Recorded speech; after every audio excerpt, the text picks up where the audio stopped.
Hello and welcome to QuipScope, shall we talk about a brand new game? Again, it's coming out soon, or a game that's just come out. My name is Ashton. My name is Peter. Peter, what have you been playing? I've been playing a game that came out, in a sense, many years ago.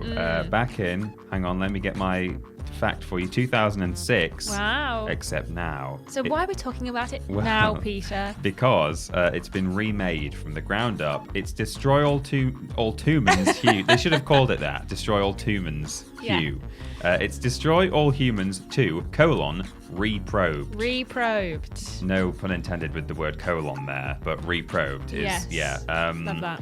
It's recently been published by THQ Nordic. It's available for Windows, PS5 and Xbox Series, and I have been honestly pleasantly surprised by it to a certain extent. Yeah.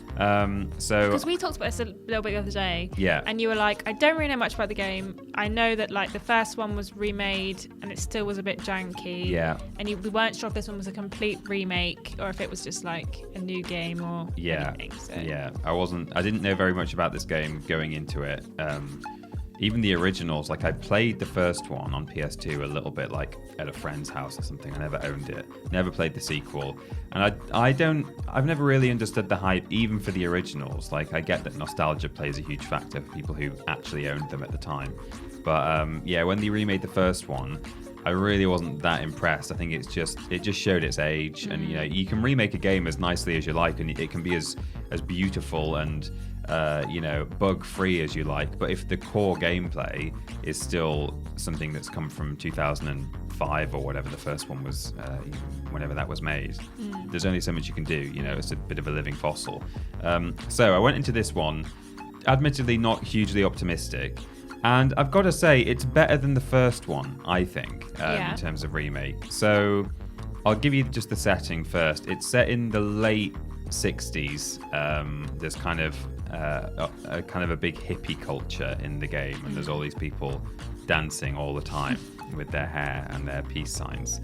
And you are a clone of the alien from the first game, and the KGB are basically trying to get you and also take over the world. So it's the Russians. It's kind of Cold War sort of thing, and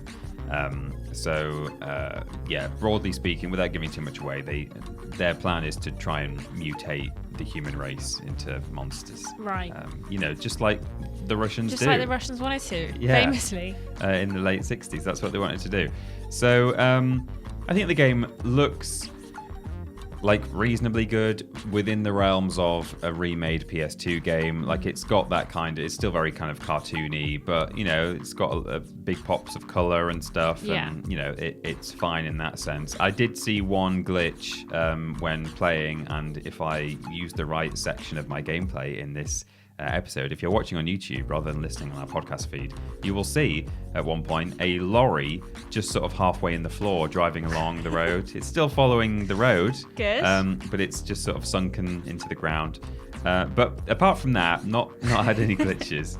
But the reason I do think this is a bit more fun than the first is that the game, the original version in 2006 and this one, introduced more kind of weaponry and stuff and toys and abilities to play with compared to the first. So you can now mind control people and take over their bodies, which is kind of interesting. I mean, the novelty wore off pretty quickly, but I appreciate that they've added more stuff in to kind of mix up the gameplay in that sense.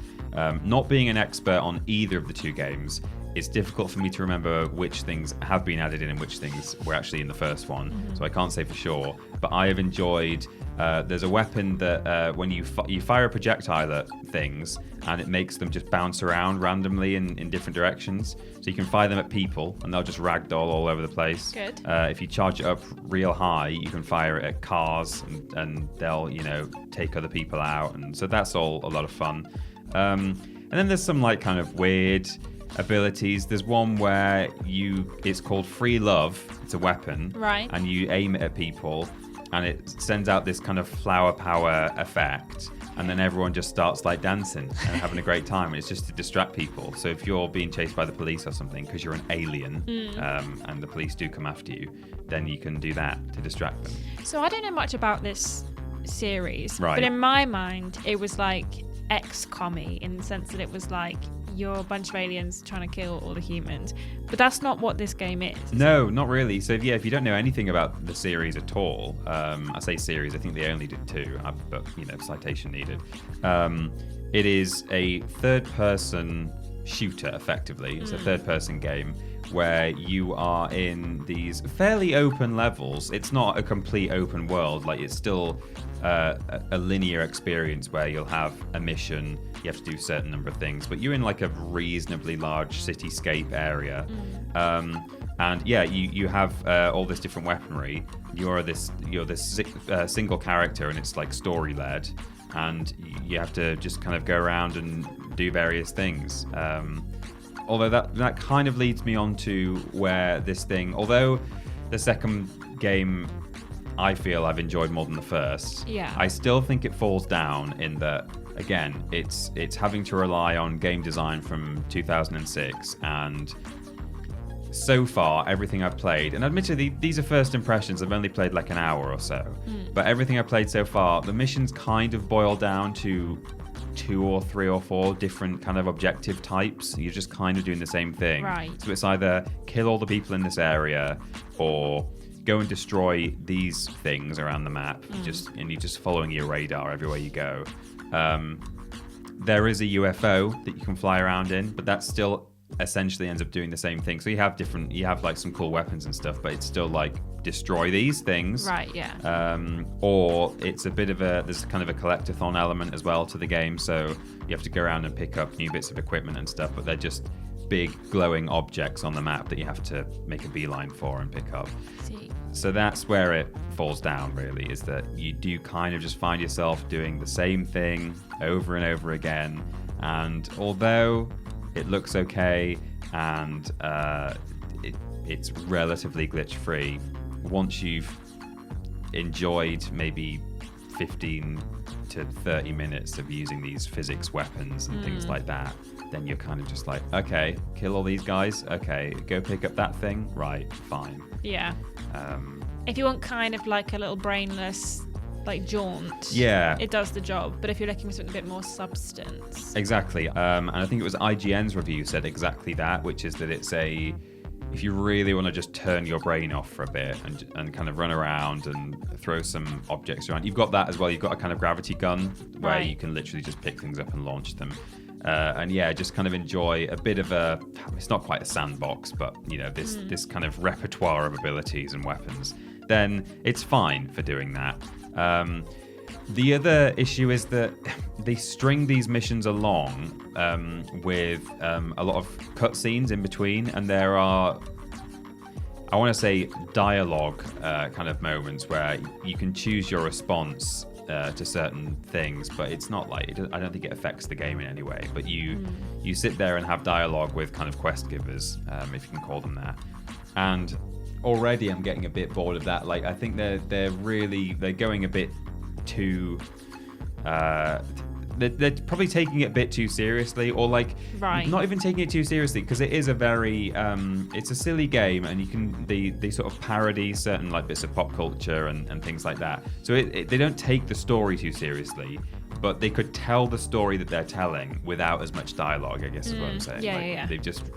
They've bloated the script essentially. So yeah, it's kind of annoying, like sitting through a long cutscene where you're talking to the alien from the mothership who's giving you like missions. You have to sit through all that, do some dialogue and stuff, and then finally when you get through that, it's like, okay, you're in the world, and now you've got to go like kill 10 people and find this object, and then it's like mission complete, and then there's more dialogue, more cutscenes. So it's a bit of a shame in that sense. But then talking of the cutscenes, I will just say that some of the character designs are quite interesting. I was like pleasantly surprised. There's these KGB agents who are kind of following you around, and I quite like the way that they're designed. They've just got these quite big sort of caricature features and stuff. So as I said at the start, I went into this really not feeling very optimistic. I went in with an open mind, but I thought if I had to bet some money on whether I'm going to like this or not, I'm going to say I'm not going to like this. Yeah. And it's been more enjoyable than I expected, and there are more kind of plus points to it than I thought. Yeah.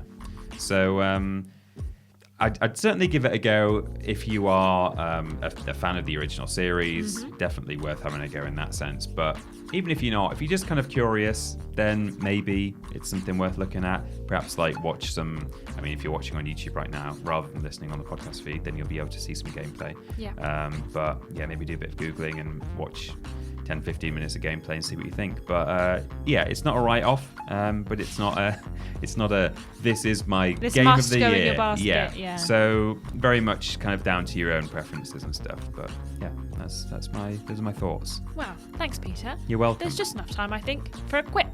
Yes. Or two. One each. Potentially. Destroy All Humans 2 Reprobed. More like Destroy All Humans 2 regurgitating the same levels in different areas. Yeah. Again. That works. I like that. Yeah. Destroy All Humans 2, more like Destroy All Humans. Remember I said that at the start? Yeah, you said that at the start. Accidentally did a bit of a pun. Yeah. That's it. That's good. Colon Reprobed. Colon Reprobed, but it's not actually the colon punctuation, it's just the word colon reprobed. Yeah, that's it. Brilliant. Wow. Thanks for listening / watching, and we'll see you very, very soon. We will. Bye. Bye.